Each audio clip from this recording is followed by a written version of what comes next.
Sabi ni Gundam underscore Exeia underscore 00, mag-file na po kayo agad. Oo. This is regarding my content dun sa sabi ko, yes, magkaisa na tayo to impeach Sara Duterte and follow the procedures. Oo. So, B, sira ba TV nyo? Oo. Yung cellphone mo ba walang YT or walang tawag dito, pwedeng ma-live stream na mga balita-balita? Di mo ba alam na starting December 2 of last year, may nag-file na ng impeachment complaint against Sara? And to date, meron ng 4 na impeachment complaint against Sara.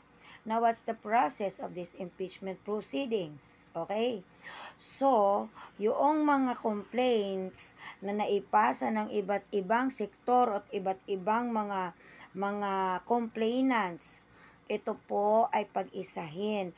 Iko-consolidate po yan ng Secretary General at ipasa sa Committee on Justice para sa isang taon, papasok tayo sa mandato ng batas na isang impeachment proceeding lamang sa isang opisyal na gustong i-impeach per year.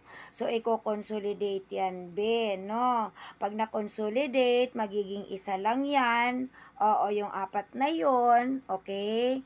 At yaan ay hanapan, babalangkasin ng Kongreso at kailangan magboto sila ng 1/3 votes.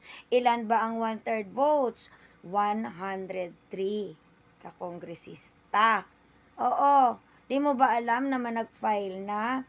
So ngayon, i-deliberate nila yan kung nakakita ba sila ng saktong akusa na may bigat na akusa na pumapasok doon sa articles of impeachment. Okay?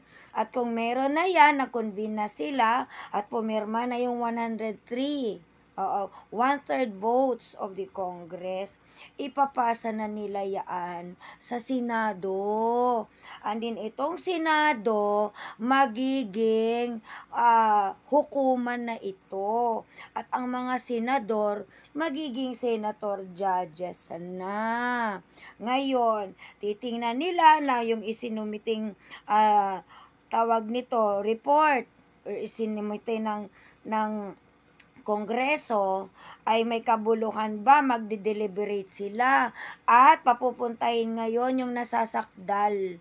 Oo, pasasagutin ang nasasakdal. Ibigay niya ang kanyang side doon sa mga aligasyon laban sa kanya.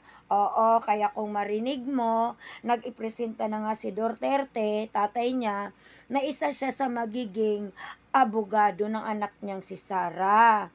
So may ganyan ang usapin, B. Taga saan ka ba kasi? Anong puro ka sa biringan? Pati mo alam. Para lang may mamema. Mag-file na kayo, kasuhan nyo.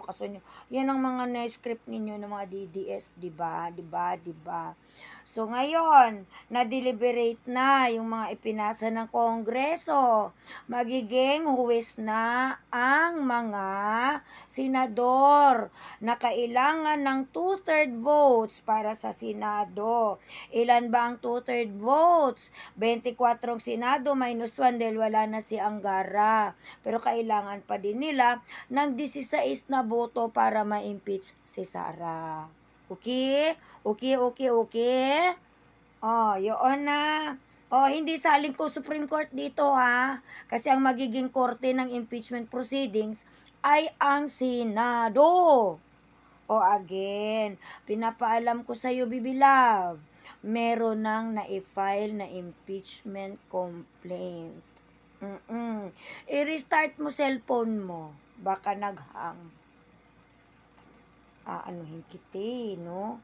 Dami mong mema. Basta lang may masabing, kasuhan nyo, edi kasuhan nyo. Pag kinasuhan, subukan nyo lang. Tama?